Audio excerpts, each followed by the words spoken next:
கோவை திருப்பூர் விசைத்தறி உரிமையாளர்கள் போராட்டம் நடத்தி வரும் நிலையில் முத்தரப்பு பேச்சுவார்த்தைக்கு அழைப்பு விடுக்கப்பட்டுள்ளது. விசைத்தறி உரிமையாளர்கள் காலவரையற்ற வேலைநிறுத்த போராட்டத்தில் ஈடுபட்டு வரும் நிலையில் முத்தரப்பு பேச்சுவார்த்தை நடத்த ஆட்சியர் அழைப்பு விடுத்துள்ளார். ஒப்பந்த கூலியை முழுமையாக வழங்க வலியுறுத்தி திருப்பூர் மற்றும் கோயம்புத்தூர் மாவட்ட விசைத்தறி உரிமையாளர்கள் கடந்த 19ஆம் தேதி முதல் காலவரையற்ற வேலைநிறுத்த போராட்டத்தில் ஈடுபட்டு வருகின்றனர். இதன் காரணமாக நேரடியாகவும் மறைமுகமாகவும் சுமார் 3 லட்சம் தொழிலாளர்கள் பாதிக்கப்பட்டதுடன் 130 கோடி ரூபாய் மதிப்பிலான உற்பத்தியும் பாதிக்கப்பட்டதாக தெரிகிறது. இந்த நிலையில் வரும் 25ஆம் தேதி முத்தரப்பு பேச்சுவார்த்தைக்கு கோயம்புத்தூர் மாவட்ட ஆட்சியர் அழைப்பு விடுத்துள்ளார். இதில் விசைத்தறி உரிமையாளர்கள் சங்க கூட்டமைப்பினர், ஜவுளி உற்பத்தியாளர்கள் உள்ளிட்டோர் பங்கேற்கின்றனர். இந்த ஸ்ட்ரைக் கூடிய சீக்கிரத்துல முடியணும், ஒரு நல்ல ஒரு முடிவுக்கு வரணும்னு எல்லாருமே எதிர்பார்க்கிறோம்.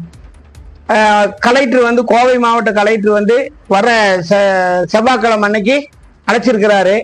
முத்தரப்பு பேச்சுவார்த்தையில முடியும் நல்லா எதிர்பார்க்கிறோம். இதில் சுமூக தீர்வு எட்டாவிடில் அடுத்த கட்ட நடவடிக்கை குறித்து ஆலோசித்து முடிவெடுக்கப்படும் என விசைத்தறி உரிமையாளர்கள் சங்க கூட்டமைப்பினர் தெரிவித்துள்ளனர்.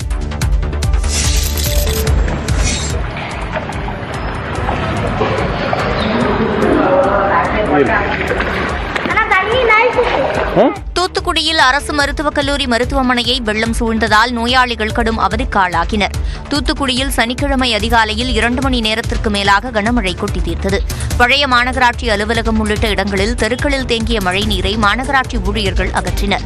அரசு மருத்துவக் கல்லூரி மருத்துவமனையில் குழந்தைகள் வார்டு, ரத்த வங்கி, காய்ச்சல் பிரிவு, மனநலப் பிரிவு, சமையலறை உள்ளிட்ட பல்வேறு பகுதிகளை மழைநீர் சூழ்ந்து தெப்பக்குளம் போல் காட்சியளித்தது. இதன் காரணமாக மழைநீரிலேயே நோயாளிகள், மருத்துவர்கள் மற்றும் செவிலியர்கள் நடந்து செல்ல வேண்டிய நிலை ஏற்பட்டது.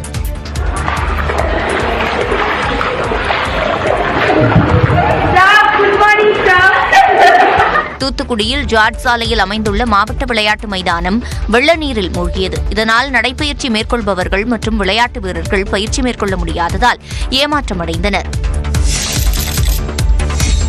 நாகை மாவட்டத்தில் பருவம் தவறி பெய்த மழையால் உளுந்து மற்றும் பச்சை பயிர்கள் பாதிக்கப்பட்டிருப்பதாக விவசாயிகள் கவலையடைந்துள்ளனர். நாகை மாவட்டத்தில் திருக்குவளை, ஆதமங்கலம், மாவிலங்கை, ராமச்சந்திரபுரம், வடபாதி உள்ளிட்ட கிராமங்களில் சுமார் 1000 ஏக்கர் பரப்பளவில் உளுந்து, பச்சை பயிர்கள் சாகுபடி செய்யப்பட்டுள்ளன. அண்மையில் பெய்த மழையால் வெள்ளை ஈக்கள் தாக்கி செடிகள் முற்றிலும் மஞ்சள் நிறமாக காட்சியளிக்கின்றன. ஏக்கர் ஒன்றுக்கு 10,000 வரை செலவு செய்திருக்கும் சூழலில் தற்போது நோய் தாக்குதல் காரணமாக விவசாயிகள் செய்வதறியாமல் தவித்து வருகின்றனர். இந்த வருஷம் நல்ல பயிர் நல்லா வந்துச்சு. இப்போ இந்த மஞ்சள் நோய் தாக்கி ஏகப்பட்ட பாதிப்புலாம் நாங்கள் இருக்கிறாங்க ஐயா. இதுவரையும் இதுக்கான சொல்யூஷனோ இல்லை இதுக்கான நடவடிக்கை, இந்த மருந்து அடிங்க, இதை பண்ணுங்க அப்படின்னு இதுவரையும் அரசு அதிகாரி எந்த நடவடிக்கை எடுக்கலாம். நீங்கள் தயவு செய்து நிவாரணத்தை மொத்தம் கொடுத்தவங்கன்னா நீங்கள் இன்சூரன்ஸை கொடுத்தா போதும், ஃபுல் அமௌண்ட் எங்களுக்கு.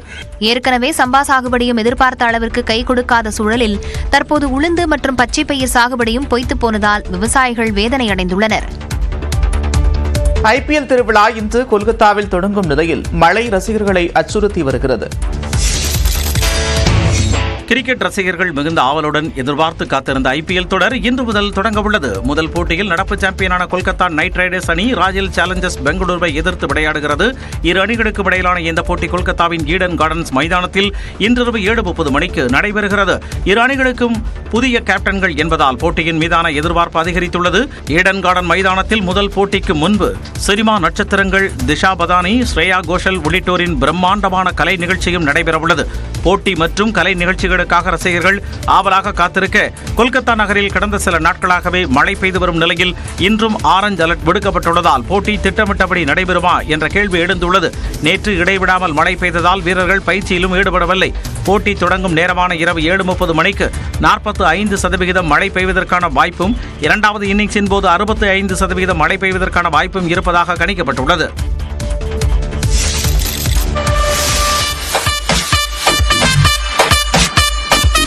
சென்னை சேப்பாக்கம் மைதானத்தில் நடைபெறும் லீக் ஆட்டத்தில் 5 முறை சாம்பியன்களான Chennai super kings, Mumbai Indians அணிகள் பல பரீட்சை நடத்துகின்றன. இதற்காக இரு அணி வீரர்களும் தீவிர பயிற்சியில் ஈடுபட்டனர். அப்போது ரோஹித் சர்மா, ஹர்திக் பாண்டியா உள்ளிட்டோர் ரசிகர்களுக்கு ஆட்டோகிராப் போட்டு மகிழ்வித்தனர். இம்முறை ஒவ்வொரு அணியின் முதல் போட்டியின் போதும் கலை நிகழ்ச்சிகள் நடத்த திட்டமிடப்பட்டுள்ள நிலையில் சென்னை சேப்பாக்கம் மைதானத்தில் நாளைய போட்டிக்கு முன்பாக இசையமைப்பாளர் அனிருத்தின் இசை நிகழ்ச்சி நடைபெறவுள்ளதாக சென்னை அணி நிர்வாகம் அறிவித்துள்ளது. இதனால் இரட்டிப்பு மகிழ்ச்சிக்காக ரசிகர்கள் உற்சாகமாக காத்திருக்கின்றனர். மேலும் வார இறுதி நாட்களில் நடைபெறும் IPL போட்டிகளை பெரிய திரைகளில் ரசிகர்கள் கண்டுகளிக்கும் வகையில் ஃபன் பார்க் பட்டியலை IPL நிர்வாகம் வெளியிட்டுள்ளது. அதன்படி தமிழ்நாட்டில் கோவை, நெல்லை, திருச்சி, மதுரை நகரங்களில் குறிப்பிட்ட சனி, ஞாயிற்றுக்கிழமைகளில் மட்டும் பெரிய திரைகளில் ரசிகர்கள் போட்டிகளை கண்டு மகிழலாம். சென்னையில் IPL போட்டிகள் நடைபெறவுள்ளதை ஒட்டி போக்குவரத்து மாற்றம் குறித்து போக்குவரத்து காவல்துறை அறிவிப்பு வெளியிட்டுள்ளது. சேப்பாக்கம் MA சிதம்பரம் மைதானத்தில் IPL போட்டி நடைபெறும் நாட்களில் மாலை 5 மணி முதல் 11 மணி வரை வாகன நிறுத்த ஏற்பாடுகள் மற்றும் போக்குவரத்து மாற்றங்கள் செய்யப்பட்டுள்ளன. அதன்படி வாகன நிறுத்தத்திற்கான அனுமதி அட்டை வைத்திருப்பவர்கள் அட்டையில் குறிப்பிட்டுள்ளபடி நிர்ணயிக்கப்பட்ட இடத்தில் மட்டுமே வாகனங்களை நிறுத்த அனுமதிக்கப்படுவார்கள். அனுமதி அட்டை வாங்காத வாகனங்கள் மெரினா கடற்கரை சர்வீஸ் சாலையில் தங்கள் வாகனங்களை நிறுத்திவிட்டு நடைப்பயணமாக சென்று மைதானத்தை அடையலாம். வாலாஜா சாலையில் கூடுதலாக மாநகர பேருந்துகள் மற்றும் சிறப்பு பேருந்துகள் இயக்க அனுமதிக்கப்படாது. பொதுமக்கள் பிரஸ் கிளப் வழியாக சென்று கிரிக்கெட் மைதானத்தை அடையலாம். மேலும் விக்டோரியா ஹாஸ்டல் சாலை செல்ல பாரதி சாலை வழியாக மட்டுமே அனுமதி அளிக்கப்படும். வாலாஜா சாலையில் இருந்து செல்ல அனுமதி இல்லை. பெல் சாலை ஒரு வழி பாதையாக இயக்கப்படும். பாரதி சாலையில் இருந்து பெல் சாலை செல்ல அனுமதிக்கப்படும். வாலாஜா சாலையில் இருந்து செல்ல அனுமதி இல்லை. ரத்னா கஃபேவில் இருந்து காமராஜர் சாலை நோக்கி செல்லும் அனைத்து வாகனங்களும் பெல் சாலை மற்றும் வாலாஜா சாலையில் திருப்பி விடப்படும் என்று போக்குவரத்து காவல்துறை தெரிவித்துள்ளது. சென்னை சேப்பாக்கம் மைதானத்தில் IPL போட்டியை காண வரும் பார்வையாளர்கள் நுழைவுச் சீட்டை காண்பித்து மாநகர பேருந்துகளில் இலவசமாக பயணிக்கலாம் என அறிவிக்கப்பட்டுள்ளது.